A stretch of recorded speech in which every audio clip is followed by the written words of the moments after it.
Hello everyone, welcome to this watercolor painting video. I want to walk you through my watercolor landscape painting process from beginning to end. So the first thing I like to do is lay down a rough sketch in graphite. I'm going to end up taking away most of this graphite mark with a kneaded eraser. This is so that the marks are very faint.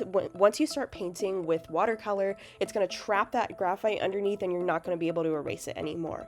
Then I'm going to start painting my sky using a wet on wet technique. I only wet my paper from the horizon line up, and then I started working in a very light layer of blue and then working in some more color from the outer corners inward. I'm going to do the same thing on the right hand side with a small body of water. When I do wet on wet here, I'm only pre-wetting that little area that I want to paint. I'm not wetting the whole paper. So my little lake here is a little bit of a warmer blue. I think I mixed some indigo here so that it stands out from the sky a little bit more. You're going to be able to see my palette throughout this video in the corner there. For the most part, I only used a limited palette of the primary colors and some alternate shades of those colors like yellow ochre and burnt sienna. It's worth noting that for the rest of the painting from this point on, I'm working wet on dry. So I'm painting these very light layers and then letting them dry completely, and then I'm coming back to work on them. You're gonna see throughout the course of this video my nail polish changes because I did this over the course of several days. This here is just a mountain range, so it's gonna be a different color than the sky and the water. I like to use a technique called glazing, which is where you use lots of thin, translucent layers of paint, and you keep working them up on top of each other and letting them dry and then working another layer on top, and this gives you more depth, volume, and vibrancy. When you're working in watercolors, I think it's best to work from back to front, so the background of your picture up to the foreground of your picture and lightest to darkest. It's very easy to keep adding more and more layers of watercolor, but it's difficult to take them away. Speaking of adding lots of layers of watercolor, this is a cold press Arches piece of paper. It is I really like Arches as a brand, not sponsored or anything. I like this brand because I feel like it can take a lot of water and a lot of pigment without the paper disintegrating or buckling too badly. In the end of this video, you're gonna see that there's a little bit of buckling and the tape starts to come up a little bit, but I don't think it's that bad. So here we are seeing the first layer of glazing. Is very light, but I'm trying to add a little bit more dimension onto that tree. You're gonna see throughout this video, I go back and do these trees many times as I build up the layers of this painting.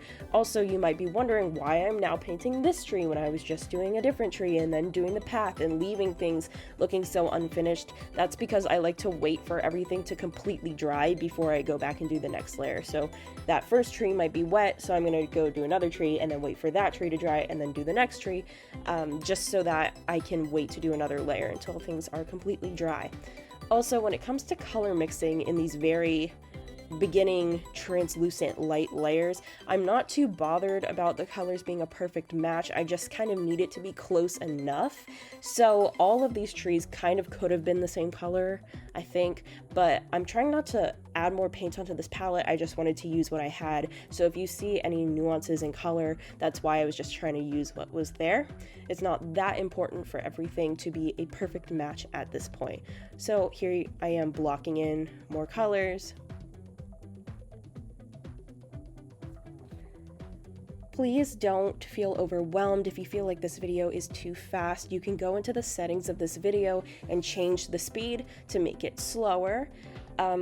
Also, it may seem fast, but this video is still almost half an hour long. It's about 24 minutes long. So feel free to speed up what you want to speed up even more or slow down what you need to slow down. The majority of this video is just going to be looking at how glazing works for me with watercolor. So here we're adding another layer onto this path. You really want to use a heavyweight paper, so a paper with a high GSM that will take a lot of water and take a lot of pigment without disintegrating.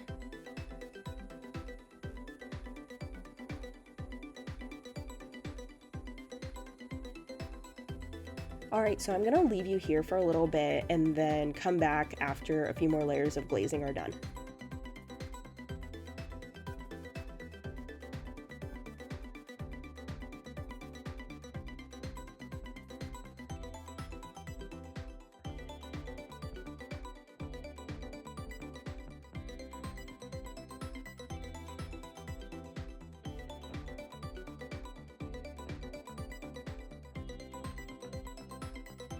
So here I am adding the first shadows to this piece.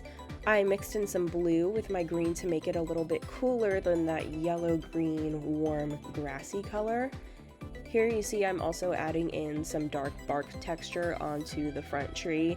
I'm going to end up doing this several times because I'm going to need to make it darker to make the contrast higher.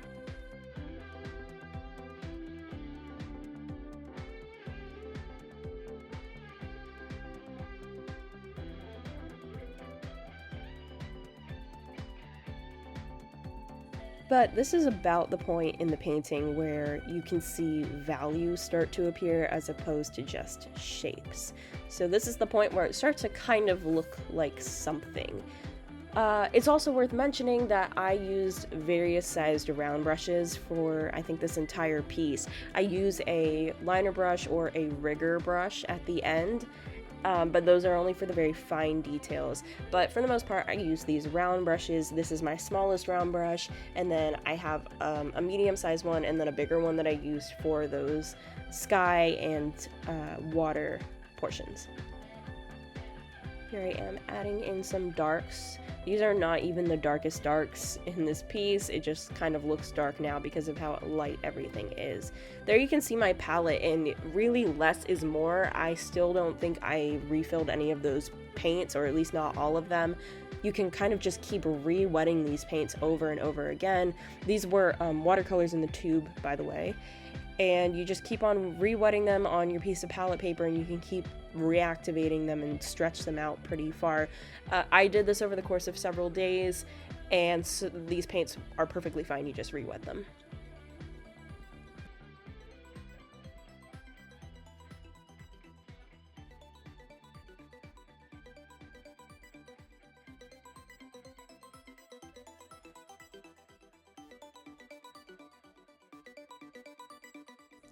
So even as I'm adding in these leafy textures, I am using that round brush. A lot of people, I think, like to use a fan brush when they do those kind of leafy branches, and that's totally fine. I really like my round brush. So here I am adding some of those textures onto the trees. To get this dark brown color, because I'm not using any black, I am just mixing the base color I'm using, so in this case maybe like a green, with its complement, which would be red. I think I actually used burnt sienna and maybe like a little bit of the alizarin crimson, and that gives you that mud color. And if you want it to get even darker, like a black, you just kind of mix everything together. So you would add in a little bit of the yellow ochre, you could add in a little bit of the purple, and just all of those colors together will give you something close to black. So if you just want to keep making it darker, you would just add the complement and add other things. So here you can see it's kind of looking a little bit green. I don't know if I meant to do that. It kind of gets covered up later. So at this point, since we are still in the early layers, believe it or not, I'm not terribly worried about color. I'm more worried about value at this point.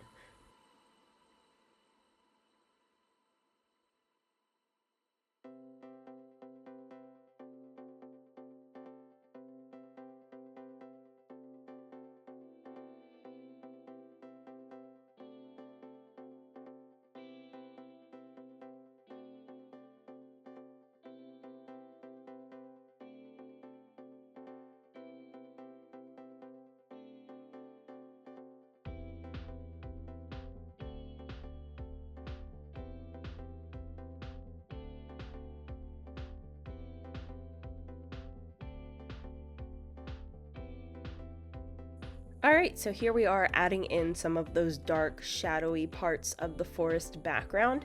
I do like to work back to front, so when I'm adding in these details, I like to kind of start in the back and work forward. But I also like to have my lights in place first, so you can see all those lighter leaves and base tones are there beforehand.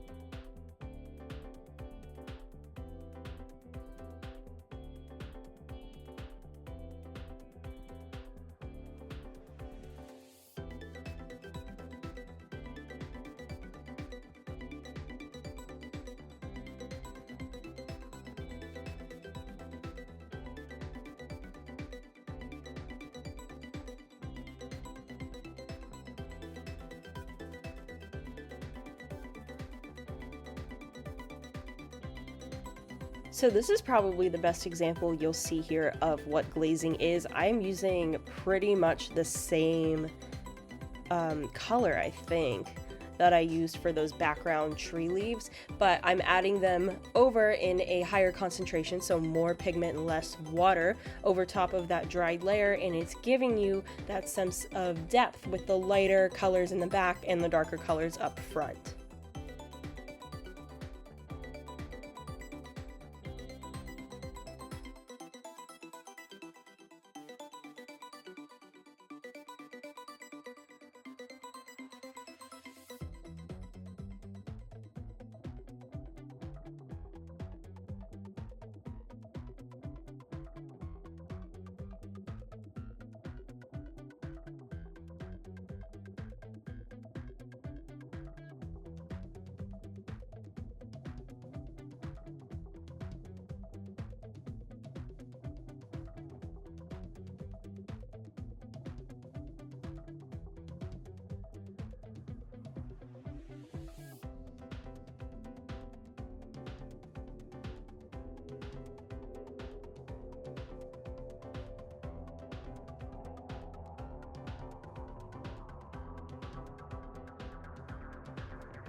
So here I am adding in the shadows that are coming off those trees.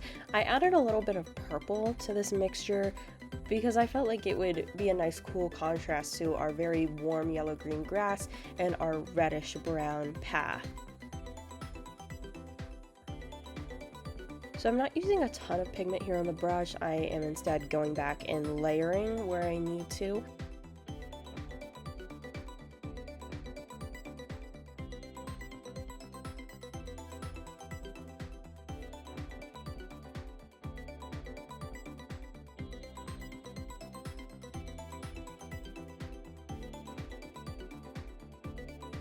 Okay, so now here you're seeing that blackish mixture that I used, which is where you kind of just mix everything together to get a very dark tone. So I didn't use any black paint at all or any white paint in this mixture. It would just be like green with red, maybe a little bit of yellow, throw in a little purple, and just the more you add, the more of these dark tones you add, like a very deep red or a deep purple, you'll get this like almost black color.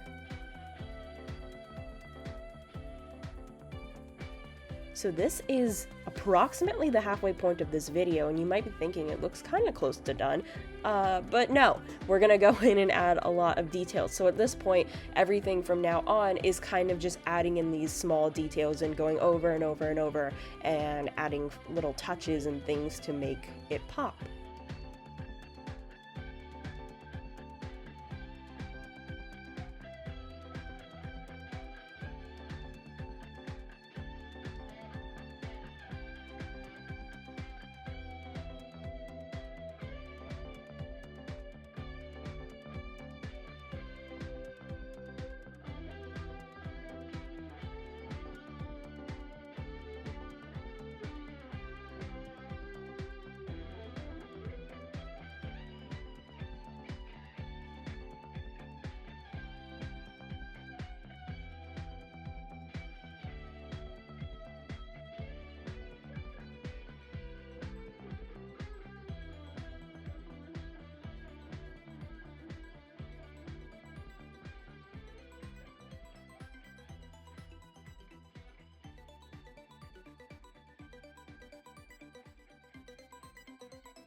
This is the part where I try to work out some of that splotchiness on the grass in the bottom right hand corner. I just wet my brush and I tried to buff out those harsh edges of where the paint dried. I think I loaded up my brush with a very, very thin layer of that greenish yellow mixture to make the edges a little bit smoother and less abrasive. Then I went back in and did a couple more layers of that shadow, just to darken up some spots, but I left some other places light. Then we're going back in onto those trees again, do another layer, because the paint will dry lighter than how it looks when it's wet, so once it's dry you can go in again and make it even darker.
So I probably could have benefited from using a finer brush here for the grass details, but the point of it is just to add in some texture and the illusion of grass and sticks and things all over the place that make the ground look less smooth and more rough.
Okay, so at this point, my landscape is pretty much done. I'm gonna go in and add some bikes in just for visual interest, because this is like a trailhead of a biking trail. So I added in some bikes just so your eye kind of has something to go to immediately. But if you don't want to do this step, then that's totally fine. I did not have a sketch of my bikes. I kind of wish I did, because I was just kind of freehanding it here and hoping for the best. Also trying not to let my hand touch the paper, because if it was wet anywhere, it would have like smeared and got on my hand and rubbed off somewhere else. So here I am using a very fine brush. This brush is really great for detail work, so these very tiny things, but because it's so fine, it cannot hold a lot of pigment, a lot of paint all at once. You have to keep reloading your brush, which can be frustrating.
So here I am going in with white on that very tiny brush to add the metallic details of where the light would be hitting those metallic parts on the bike.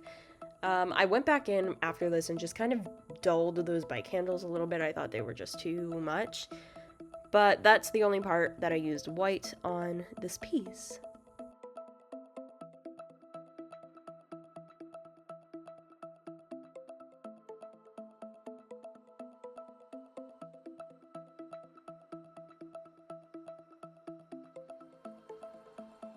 Overall, I hope this video was helpful for you. I hope to make more in the future. Thank you so much for watching. Bye!